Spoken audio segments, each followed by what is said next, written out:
Nous voilà pour la deuxième fois devant ma trogne d'amandier qui a eu une très belle floraison au printemps. Nous sommes début avril et donc on passe à la taille d'entretien très classique. Donc le principe de la trogne, eh bien, c'est de garder cette structure pérenne qui continue de pourrir gentiment. On voit que les champignons continuent de faire leur office. Je rappelle que toute la partie qui a été coupée va disparaître au profit des nouveaux bois, des nouveaux rejets qui forment du bois neuf. On en a en haut et on en a en bas, derrière aussi. Donc le principe de taille de base est très simple et toujours le même. C'est soit on enlève les vieux bois, soit on les laisse, soit on laisse des jeunes rejets, soit on les enlève. Voilà, tout simplement. Donc on attaque. Là sur les 3 rejets, je peux peut-être en garder que 2. Donc une première coupe. Derrière, là on a 2 rejets qui étaient à peu près au même point de coupe, alors qui sont intéressants, sauf que ça se voit un petit peu, il y a eu des travaux.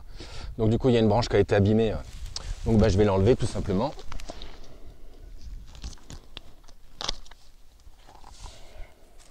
Voilà, donc là j'ai un rejet pour le renouvellement.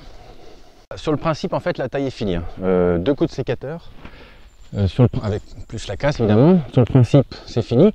Le vieux bois qui est ici, je l'enlèverai plus tard au profit de ces jeunes rejets. Ici, là, j'ai 2 jeunes rejets aussi. D'ailleurs, je peux peut-être en garder qu'un seul. Je vais couper. Ça, c'est pareil, ce sera supprimé un peu plus tard. Et c'est tout.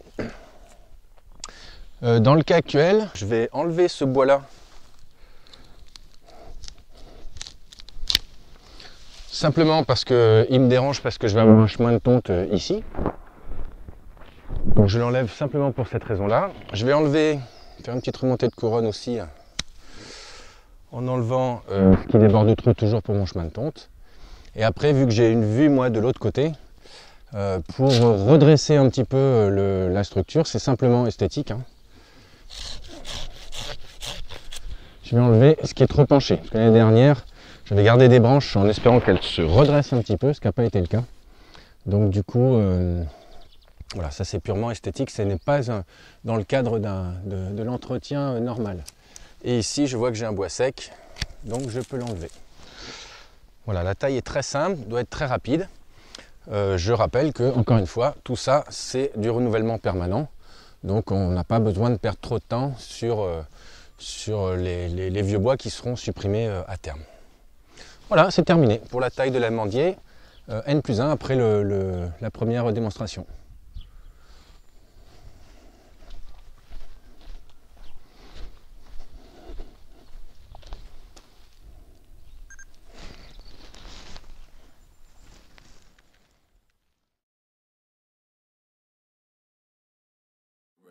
Ready,